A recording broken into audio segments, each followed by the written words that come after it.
It appears that a lot of the hard work from the Bernie Sanders campaign and their grassroots supporters is beginning to pay off, as there is a new poll out showing Bernie Sanders leading in New Hampshire by 12 points. So this is a WBUR poll showing that, you see here, Bernie Sanders leading by 12 points above Pete Buttigieg. And that isn't even, I guess, the surprising part. The surprising part here is that he's up 14 points. Up 14 points since December. And you look at everybody else, Pete Buttigieg down 1, Joe Biden down a few, Elizabeth Warren up 1, Amy Klobuchar up 3. I mean, for the most part, everybody else is sort of staying the same. But Bernie Sanders up 14 points.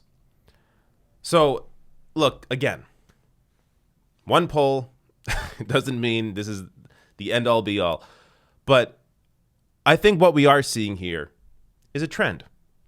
Because this isn't just, I mean, this is just one poll, but in general, this isn't just one poll. We're seeing the growth of the Sanders campaign in poll after poll after poll after poll. He is leading in a recent national poll that CNN took, and historically, Bernie hasn't done as well in national polls, but now he's even leading in national polls. So you are really beginning to see now the Bernie Sanders campaign grow right before voting starts, right before the caucuses and the primaries. I mean, this is the point you want to grow. So, look, I don't want to get my hopes up, but I think this is really displaying all the work that the Sanders campaign and his supporters have put in. The phone banking, the door knocking, the individual donations.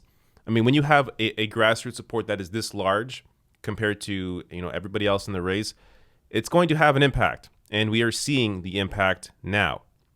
I also think, on top of that, that impeachment is going to be working to Bernie's benefit. Because you see Bernie surging right now. Typically what mainstream media would be doing is attacking Bernie Sanders 24/7 because they got to find a way to stop him. And you are seeing a bit of that. I'm going to cover a recent MSNBC clip that does a little bit of that. But ultimately, they can't spend as much time as they might want to attacking Bernie Sanders because they have to follow impeachment. So even though, yes, Bernie is stuck in the trial, stuck in the Senate on impeachment, he has incredible surrogates, incredible on-the-ground support that I don't think him being stuck in the Senate right now is really going to have a negative impact on his campaign. Now, let me give you a little more information from this poll.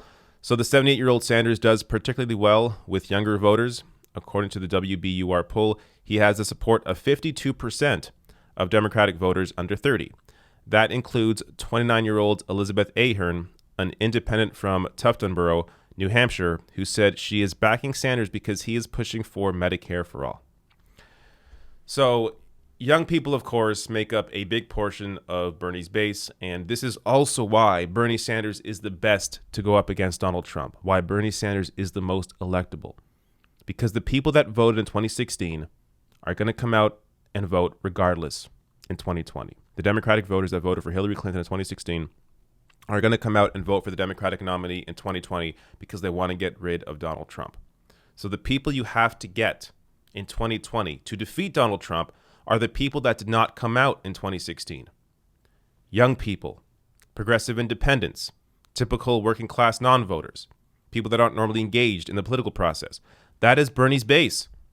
So talk about electability. He is the most electable candidate. Yet you're not going to hear that argument on cable news. They're going to pretend to continue acting like a moderate is the way to win, when Hillary Clinton was the ultimate moderate, reaching out to moderate and conservative voters, and she lost. You're not going to win that way. That's the Joe Biden way. You're not going to win with Joe Biden. You have to reach out to people that did not come out in 2016. That's what Sanders does. Some more context here. The latest poll was conducted just after tensions between the Warren and Sanders campaigns broke into the open. Warren took issue with the Sanders campaign script that suggested she was only appealing to wealthy, highly educated voters. The new poll finds Warren's strongest support comes from those very voters. Then Warren said Sanders told her in a 2018 meeting that a woman cannot be like the president. Sanders denied saying that, which led to that now infamous post-debate disagreement. All this has put the issue of gender very much in play in the race and could galvanize female support for Warren. There's also that long simmering allegations of sexism against some of Sanders' supporters could pose a challenge for the Vermont senator. But in fact, the WBUR poll found Sanders has the support of slightly more women than men. So there you go. That paragraph there was one hell of a ride. Because despite all of this,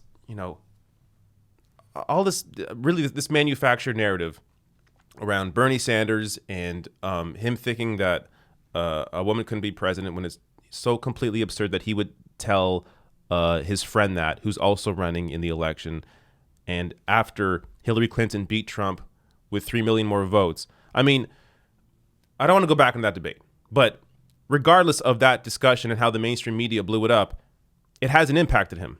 And he has more support from women than men. So what does that tell you? People just care about the issues. They care about the issues and they care about your record. Are you going to fight for them? Sanders has that 40-year fight, and he has the policy platform that people care about. Now, the other thing to mention here when it comes to polling and polls like this is that it helps with momentum, because this shows a lot of undecided voters who to hitch their ride to. A lot of people, for what, look, I don't get this part of the electorate, but this part of the electorate exists. People that are undecided, but they'll vote for the person who they think will win. So it happens. It happened with Hillary Clinton in 2016. People thought, well, Hillary's going to win, so I'm going to vote for her. Now you have Sanders leading. Those same undecided voters who want to pick the winner, who want to be on the winning side, they are more likely now to go with Bernie Sanders because of polls like this.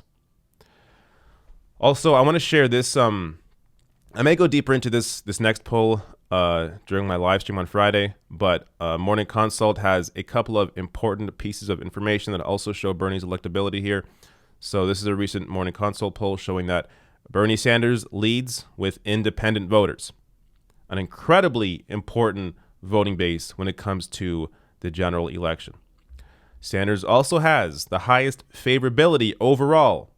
Again, when you are talking about this election, you want a candidate who is likable. Bernie Sanders is the most likable candidate in the race.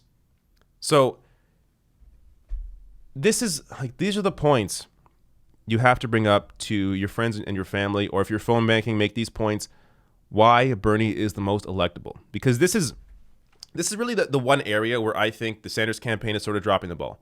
They aren't talking enough about electability. Bernie Sanders in the last debate, he should have closed the debate talking about his electability, talking about how he appeals the most with independents, appeals the most with typical non-voters, with working class voters, with young people. Like, that's how you win against Donald Trump. So these are the points you have to make when talking with your friends and family, or when you're phone banking, people that maybe support Joe Biden, because they think he's the most electable, because mainstream media told them that you need a moderate to win. I mean, just point out, that's what they said about Hillary Clinton, and she lost. Hillary Clinton and Joe Biden, using the same strategy of reaching out to conservative voters and to moderate voters, it didn't work for Hillary, it wouldn't work for Joe Biden. You have to bring out the typical non-voters, and that's what Bernie Sanders does. So, while all this data is looking fantastic right now, understand this isn't over. It hasn't even begun yet. Continue your support. Continue door knocking, phone banking, volunteering, talking to friends and family. This is the work. Like, we are beginning to see now in some of the data that this work is paying off, but you have to continue it. If you want to win this primary, if you want to, have a country where you are actually potentially having politicians, having the president actually fight for your best interest, then you have to keep this fight up and ensure that Bernie wins this nomination.